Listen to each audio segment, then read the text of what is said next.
Hello, strangers. Strange Worlds Unlimited. I'm your host, Fred Strange, and this is another I Remember. And I'm going to be talking about Oklahoma during the first leg of our experience, of my experience in Oklahoma.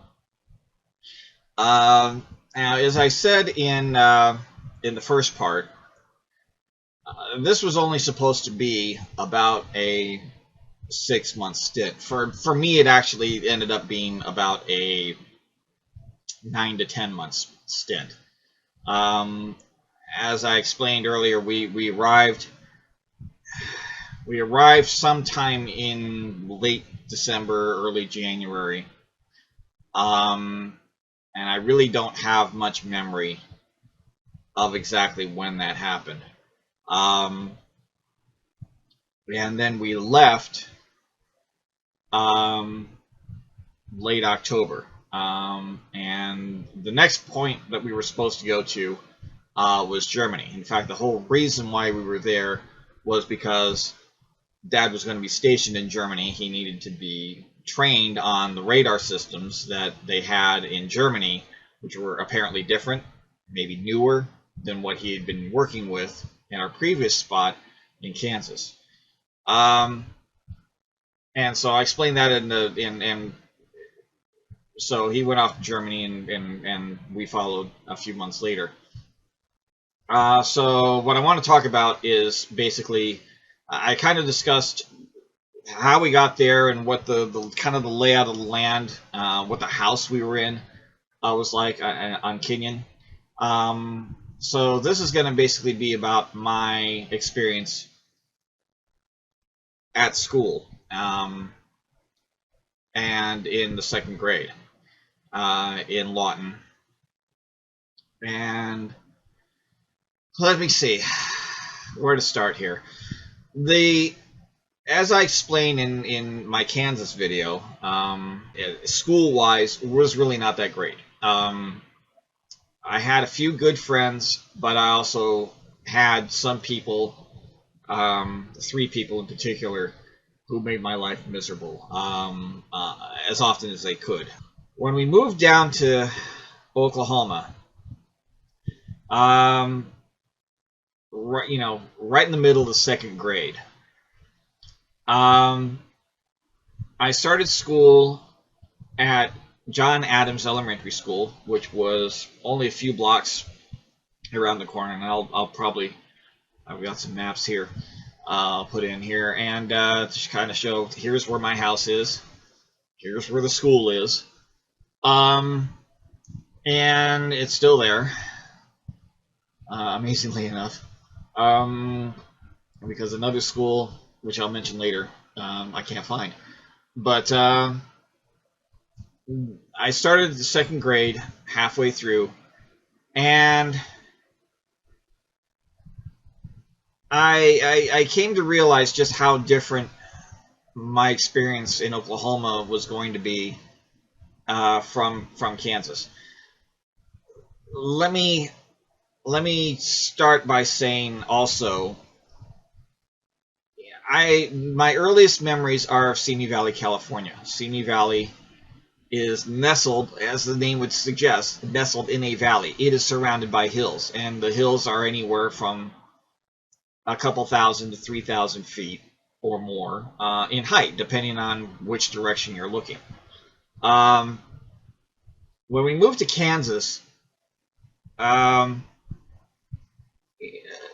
dad being stationed at Fort Riley. Fort Riley is, what is it with the Army? They found the same thing with Fort Sill, which I'll get to.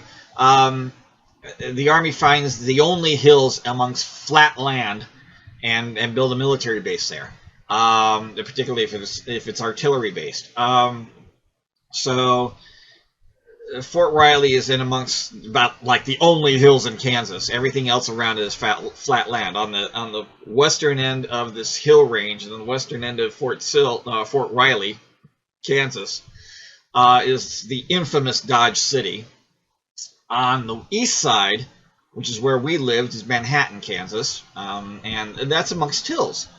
So I went from a hilly area in California to a hilly area in Kansas. We lived on the top of a hill, as I explained in the Kansas video. That's actually where Kansas State University is, as I also explained in Kansas video. So I'm and amongst hills, I'm in amongst scenery. And the only time we had hills kind of all around us, and it was nice, And occasionally we would drive out into some of the countryside where the land flattened out to it was kind of rolling, but mostly flat land. And we moved down to Oklahoma, and there's the Wichita Mountains, where we stayed a little bit. Okay, but you got the line of Wichita Mountains, which runs east, west to east, and then south of that is Fort Sill. South of that is Lawton. And by the time you get to Lawton, especially where we were in Lawton, you can't see the hills. It is flat land from there south, from there everywhere. It's it's a bit of it kind of plateaus off from that, and the further south you go, the further south and west you go in Lawton, the more that it kind of the hill kind of tapers off. It kind of slopes in steps down to lower, flatter land. And so our house was kind of at the top of, or near the top of, where it starts to slope off. As I mentioned in my previous Oklahoma video, we're down the hill a bit from 38th Street, which kind of ran a ridge.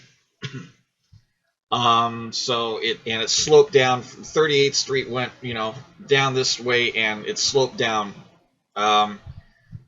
east and west, and we were on the eastern side of that slope. Put some maps up here. So you basically, there's 38th Street, and then down Kenyon, we're going downhill.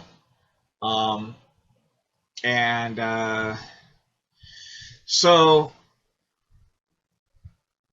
it was flat land. There was no hills. There was no scenery. It really wasn't, once we got up to, okay, I kind of got the sloping hills up to 38th Street, but it's open sky. It's just flat land. It is just, and to me, coming from Simi Valley, and okay, the hills of Manhattan, Oklahoma is boring. There's no scenery. It's flat land and big sky. There's nothing around. The only way you could see the Wichita Mountains is if you happen to be at the top of one of the higher things, or maybe one of the taller buildings in Lawton, which there weren't too many tall buildings in Lawton at the time, and could look north, and maybe you'd see, it's far enough north that you could only really see like the tops of the southern edge of those mountains. It was too far away to see anything. So I I got there, and I was really longing for a multitude of reasons. That was just one reason. I was longing to go back to California. I wanted to go back to California. And so I started second grade, and at Adams Elementary School, John Adams Elementary School, the classes were such that the second grade class that I was in, there was only about 25 of us in that class. That was the entire second grade. Now, there's other schools everywhere. It was a multi-room school. It still is. But really, the classes were such that you only had one class per grade. One classroom, one teacher. There was one second grade teacher, one first grade teacher, one second grade, one third, fourth, fifth, sixth. There was one kindergarten. It wasn't until I was like fifth grade or sixth, I think 5th grade, that there was enough of a kindergarten class that they ended up having 2 kindergarten classes, and then they had 2 1st grade classes, that kind of thing. They actually had 2 of. Up until then, it was just 1, So everybody in the 2nd grade was in my classroom. And my teacher was named Mrs. Patterson. She was pretty up there in age. I would have to guess at least 50, probably 60, something. In fact, I know for a fact that when I eventually went to 3rd grade, a little later on in the year, the 3rd grade teacher, and I am just forgetting her name right at the moment. I will come. If I remember it, I'll put it up in the. You'll see it here somewhere. But she turned 70. She actually had a 70, late September, early October of 1981. Okay, so they're probably both long deceased by now.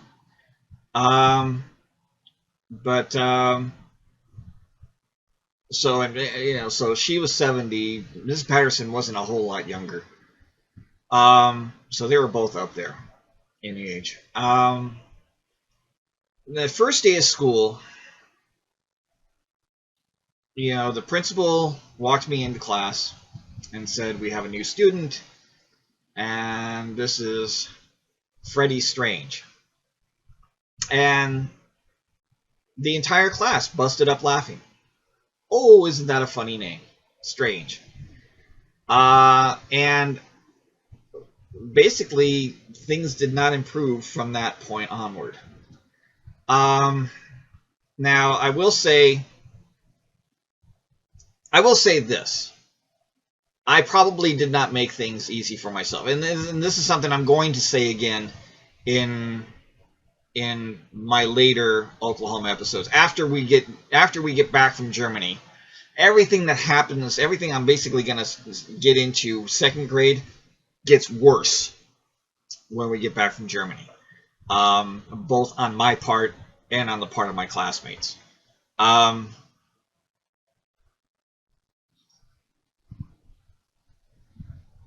I got bullied a lot, by those 3 in Kansas. I didn't get that same kind of. Nobody was pushing me around. Nobody was beating on me. In Oklahoma. But what I got instead was, I got my name picked on a lot. They understood strange and all the ways that could be construed, and made into jokes and made fun of and used, and they understood that and they used it a lot, as often as they could. They sometimes include me in on what they were doing, and other times exclude me from what they were doing. And it was everything that they did was subtle. It was all mental. And the thing is, I say it was all of them. It wasn't 1 or 2 or 3. The entire class. From the moment I stepped into that classroom, it was everybody.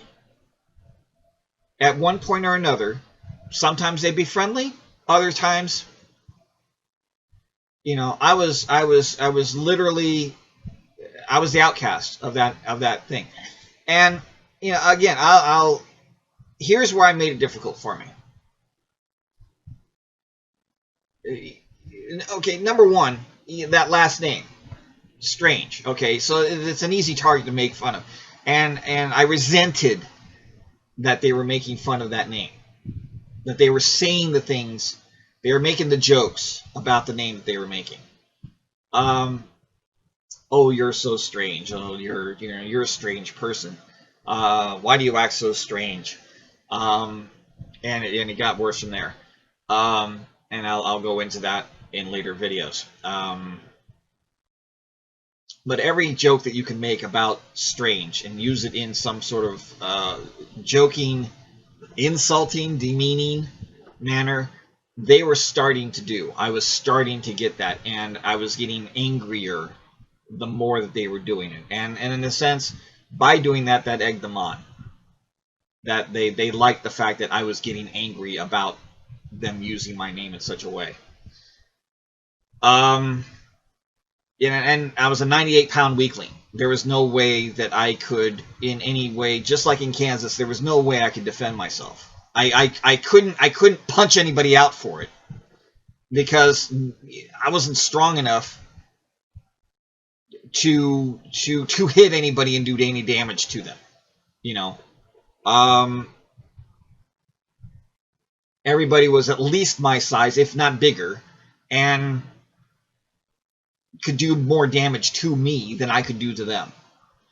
And there was more of them that tended to, you know, I mean, these were kids.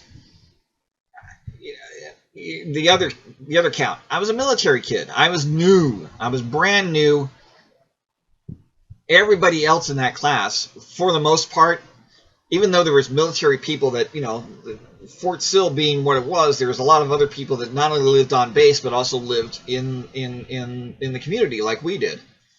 And so therefore there was military families all over the place in all the schools and all the kids in all the schools everywhere. So the other kids that had been there all their life, born and raised and went through school with each other, had to have known and must have been used to people coming and going and stuff. Well, I was one of those that was coming in.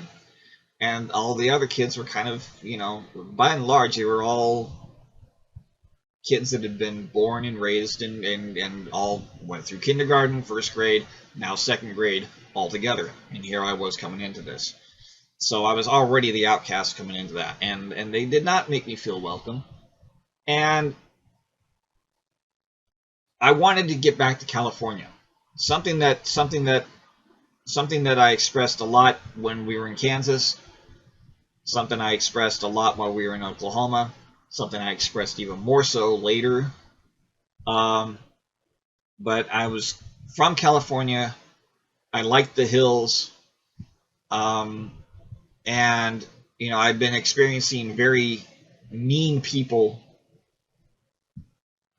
You know, I don't know if my life in California through elementary to junior high would have been any better because, you know, elementary school kids all throughout everywhere are just rotten to each other. They're mean to each other.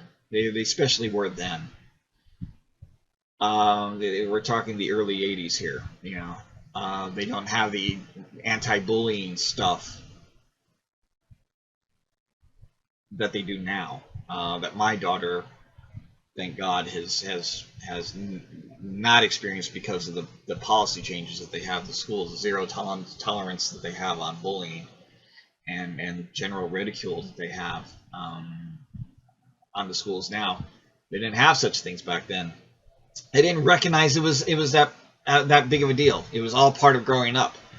And so I got ridiculed relentlessly by everybody. 20, you know, I mean, it's one thing to be bullied one person against two or three others, like I was in Kansas. It's another thing to be ridiculed, you know, nearly daily by 20, 25. Okay, and not all at once. You know, it wasn't everybody every day piling on me. It'd be one here one day, one there the next day, or three or four here, you know. And so I've been so used to people being nice in California. I wanted to go back to the nice people in California. These people around here were being mean, and they were getting meaner the more I had to deal with them. And the more I had to deal with them, the more I wanted to get back. And the more I said that, and therefore I'm probably shooting myself in the foot. I'm steadily beginning to resent being here now, and I want to go where I was happy, and I was happy somewhere else, and I wanted to get back to that, and I said that rather loudly, and I'm sure that probably was a turnoff to my classmates, the fact that I don't want to be around you guys. You guys are mean. I don't want to be around you. I want to go back to California. I don't like Oklahoma. And the longer I was there, it kind of started in second grade.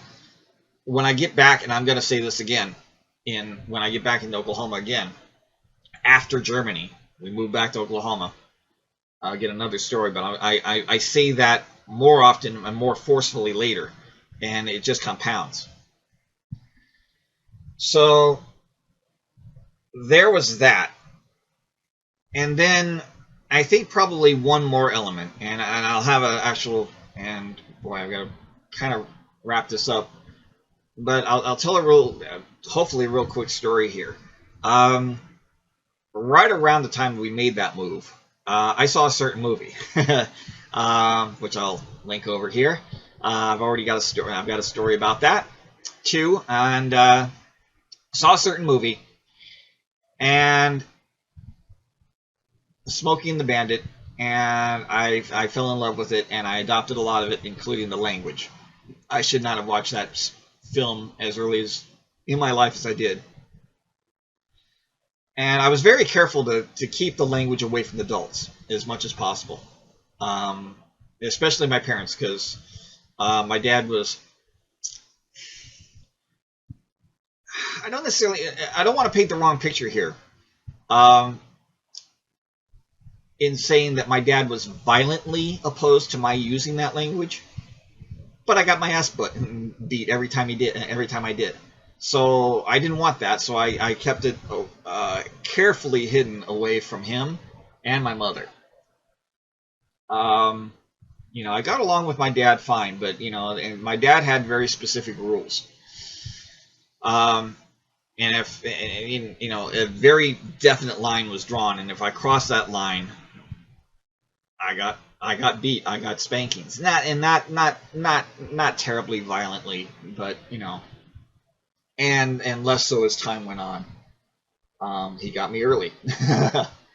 And so you can I'm sure I'm gonna get a whole bunch of your dad shouldn't beat you down in the comments there. It was. That was the culture it was. That's what happened.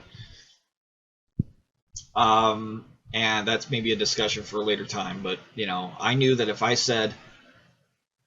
I used any of those words that I had adopted from Smoking the Bandit in the presence of my dad or any adult, because I knew if any adult, that would get back to my dad, and I was afraid of that. But around my classmates, around my peers, just to myself in general, yeah, my vocabulary became quite colorful.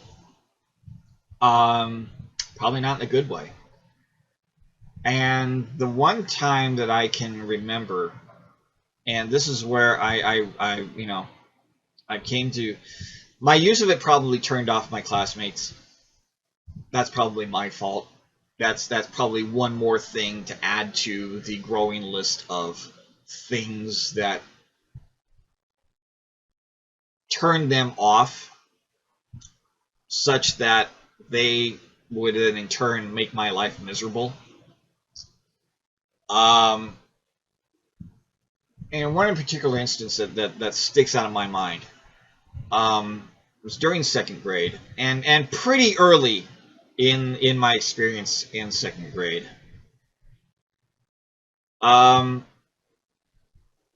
It was right before school started, and I happened to get them because I could walk to school, and pretty much everybody lived within walking distance. I don't think anybody took the bus.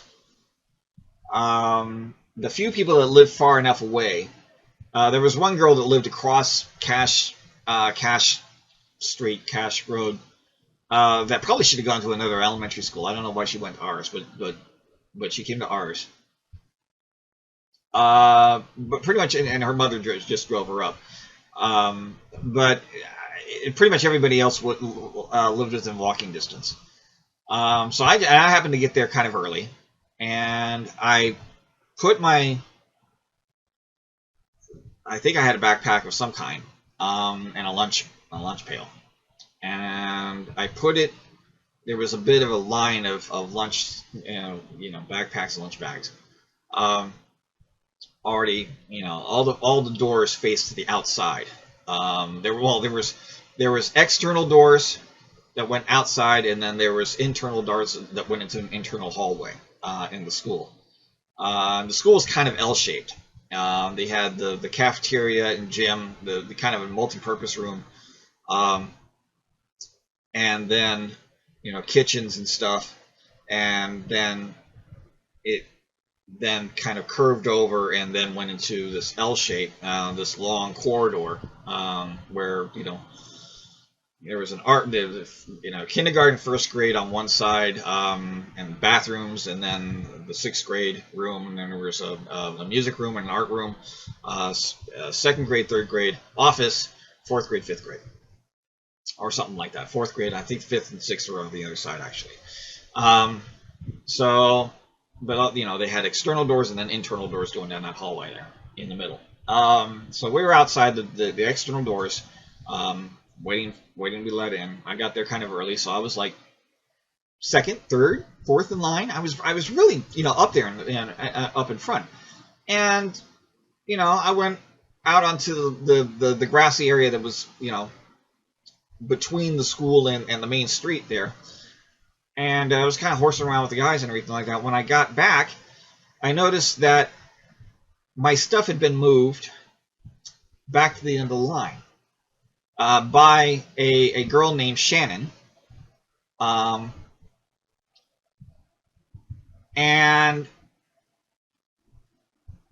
I said, well, no, wait a minute. My stuff is right up here. And she said, well, you got out of the line. I said, no, everybody else, other guys were out of line, too. I was out there, with them. Their stuff is still in the place. Why is my stuff? Well, you were out of line. And I said, damn it. Put my stuff, I was here, damn it. And everybody got scandalized. And of course, when and almost immediately, Miss Patterson opened the door. We all shuffled in, and Shannon said, Freddie said, a bad word. And so, Patterson hauled me out of the classroom, hauled me into the principal's office, and I got a good stern talking to. Now, I kind of lucked out in a couple of things with that, in the sense that that's about as far as it went. Miss Patterson said, you don't say that kind of language at school. The principal said, you don't say that kind of language in school. And it never got back to my dad. It never got back to my parents that, I'd use such language. Also, this was right at the tail end of the time that you could actually get paddled at school for stuff. And the principal actually had, and I saw it, a paddle, but if you think, and probably this would be a little bit more familiar to British, or anybody, or any other country out there that does cricket. It's like a cricket paddle. It was a short. It was like they broke off the rest of the handle. It's like the cricket paddle itself with a little handle just long enough for that. And that he had in his on the wall near his desk that he would use on the kids. So, and I knew by that point that was a potential punishment for me. It didn't happen, fortunately. But I mean, it's my own fault for saying that, for using that kind of language. But you know, there again, there, and I resented Shannon from that day forward, for as long as she was at that school, and I had to deal with her all the way through up until about 6th grade. But I resented her a lot, not only for tattling on me, but for moving my stuff in the first place. That's the kind of treatment I got from them. I never left the line again. I was always when I got into the line, wherever I was, I stayed there. I didn't go out and play with anybody else. Because she, at least, and anybody else would, I knew would move my stuff. To my recollection, I never got out of line again because of her. That's the kind of, it wasn't me being beat up or beat on or have things thrown at me like Jamie and Jeff and the other kid in Kansas did. It was things like what Shannon did and what the other kids did similar things. The rest of the class did similar things like that to me. So it was just one more nail in the coffin. A big coffin, but one more nail that made me resent being there. And and the thing is, I don't know her last name, and I don't have a picture of her that I know of. I don't think I do. If I can find one, I'll throw it in. Maybe one either here. I don't think I've got one. But if I can find one, I'll throw it in here and point her out. Or I'll throw it into a later video. But, she kind of started it off. And like I said, this happened within a month or so of my arrival there. So it's, it started, I mean, the instant I walked in that classroom, they started laughing at me, making fun of my name, and then that kind of thing happened. And it just snowballed from there. So I can't, but if by any chance Shannon happens to be watching this video, 2nd grade, 1981, John Adams Elementary School, Lawton, Oklahoma. Okay, I still remember that. So that still sticks here. Okay, and yeah, I'm gonna call you, not again, not for tattling on me, not for my use of language, but the fact that you messed with my stuff such that I had to, that I felt the need to go there.